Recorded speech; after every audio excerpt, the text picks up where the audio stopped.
ये तो काम होता है धमनियों का, सिराओं का।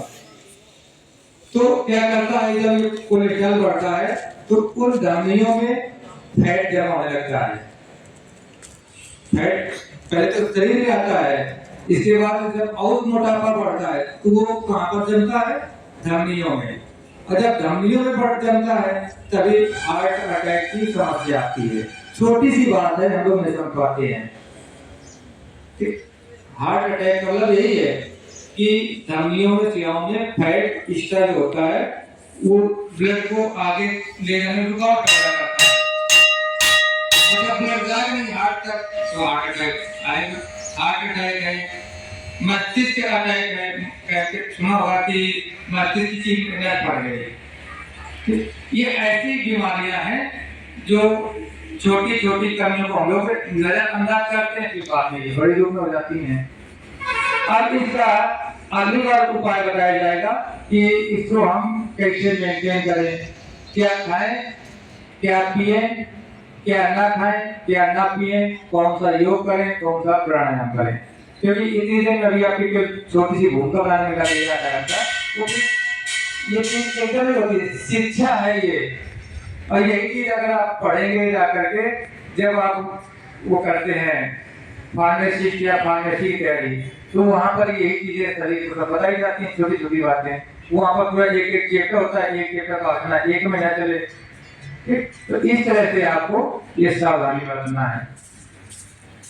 तो अब चलते हैं प्रश्नोत्तरी कार्यक्रम की तरफ, और इसके बाद हम चाहेंगे कि स्वामी जी महाराज हम लोगों के बीच में आ जाए, बच्चों के बीच में, और बच्चों को मार्गदर्शन करना है। प्रश्नोत्तरी के बीच चलते हैं हम लोग। अच्छा हाँ, प्रश्नोत्तरी के पहले ये एक डॉक्टर का पैनल बैठा था जो बताता है कि कोलेस्ट्रॉल क्या है। तो दर्द के हाई कोलेस्ट्रॉल तो नहीं, कोलेस्ट्रॉल बढ़ने से कई स्वास्थ्य समस्याएं हो सकती हैं, इसलिए इसके लक्षणों पर नजर रखना जरूरी है।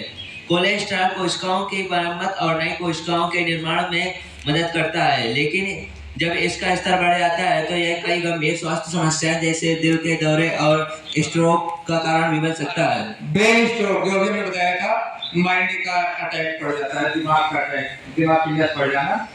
तो जो चीज हमने आपको बताई वो आप विशेषज्ञों की राय सुन रहे हैं। आगे बढ़ो।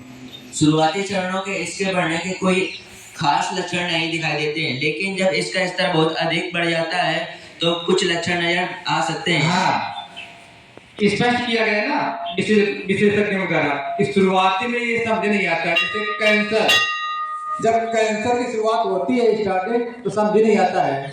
कब समझ आता है? जब ये थर्ड स्टेप या चौथे स्टेप में पहुंच जाता है, तब इसका सब यहाँ कुछ कैंसर हो रहा है।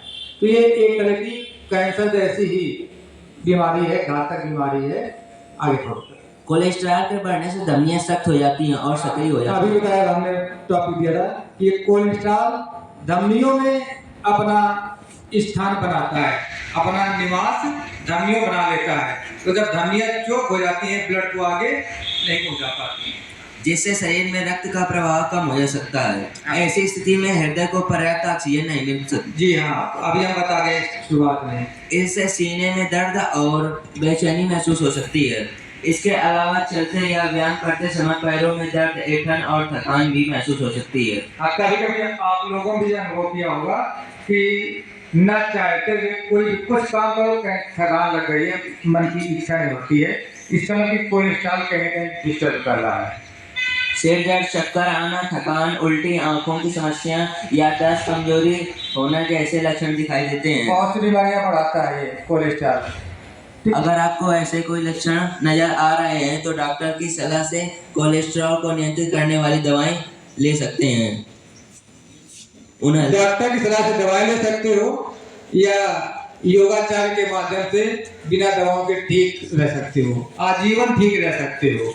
दवाएं साइड इफेक्ट छोड़ जाएंगी, कोलेस्ट्रॉल भी होगी तो आप दूसरी हार्ट की दे देगा, आप दवा का सॉल्यूशन छोड़ जाए शरीर पर।